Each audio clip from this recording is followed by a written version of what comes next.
obviously a tough home stand for you guys, but the way you were able to at least take this one a little bit to the wire, didn't have that quarter that really got away from you guys. What kind of improvements did you see, at least to get to the point in the fourth quarter? Again, I know it comes in a loss, so a little bit of silver lining, but the first 3 games and being able to at least put yourself in position to win. Yeah, I mean, we couldn't stop Kobe White.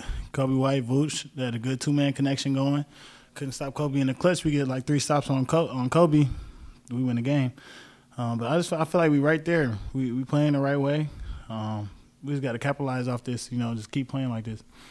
There's obviously talking about the injuries and that stuff, but the lineups that you guys are going to have to go with right now, it's obviously a lot of learning on the fly, experimentation. What kind of strain does that kind of put on when it just takes one little misstep and things can kind of go awry? It's tough, just messing with the lineups. We got Cody at the PG spot. We just gotta, just continue to move the ball and just search out mismatches. You really don't need a true point guard for real.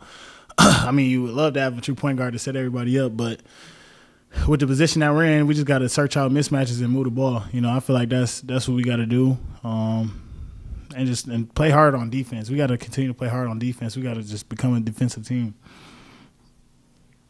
Cliff kind of touched on that, the stopping the ball in the fourth quarter, and it's not necessarily about talent, it's about technique and desire. I mean, how do you as a group, being shorthanded right now the way you are, how do you guys internalize that message and try to make that? Just talking, just knowing that the next man got your help. I feel like we're not trusting each other enough on defense and not talking enough.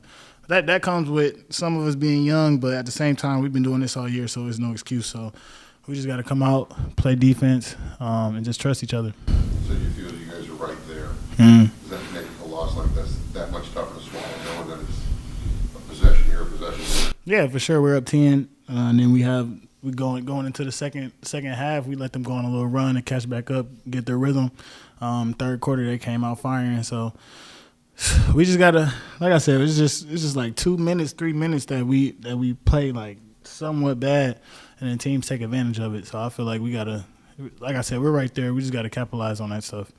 Kind of going off that a little bit, like you said, you're up 10, 49 left, a couple fast breaks, you have the opportunity to go up 12, 14, but they don't really go your way. Going to happen to you. Can you just talk about that sequence a little more? Maybe what changed to kind of slow the ball down? Yeah, I mean, like I said, we just capitalize off that. We turn that 10 to a 15, turn 15 to a 20. That's what good teams do, and that's that curve that we got to get over. We got a little time lapse where we turn the ball over, let them get comfortable. And we can't do that. We don't have any room for error.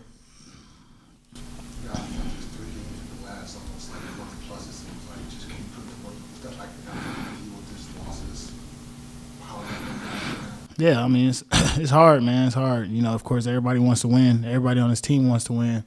And it's hard, man. We're learning. We're getting through it, but at the same time, I don't want to blame it on injuries, but it's hard when your main guy's not out there. But that's no excuse. Like I said, we've been dealing with injuries all year, and we got to find a way to get a win, man. And obviously, Terry will do the way you do. I'm sure you heard his comments about losing DNA. What's your thoughts about that? And that's going to turn around and possible. I mean, he's not wrong. I mean, I'm not saying we got losing DNA, but the way that we've been taking losses and just, I wouldn't say we're getting used to it, but it's like we're just moving on. We're not like really taking it that serious. We gotta take it serious, man. I mean, Terry's getting a lot of backlash about what he said, but he's been in the locker room. He's been a vet in his locker room, and he sees what's going on. So we just got to turn that into motivation. Miles, there's a clip going around from a couple games ago of you firing guys up on the bench and talking to them. Just what are you saying to those guys in performance? Just take care of every possession, man. Sometimes, like I said, when we go on those little runs where we're turning the ball over, not taking care of the ball, defensive laps, we're giving possessions away. So I think I forgot what I said, but I was just trying to get us back right. And we talked about it last week, but you've now officially surpassed your hometown hero, Glenn Rice, and 3-pointers. So just how does that feel? It feels great, man. Glenn Rice, like I said, Glenn Rice is a legend here. He did a lot, way more than I've done for this organization. So for me to pass him in threes and me not even being like a 3-point shooter, it feels great, man. So shout out to Glenn Rice. Shout out to Flint.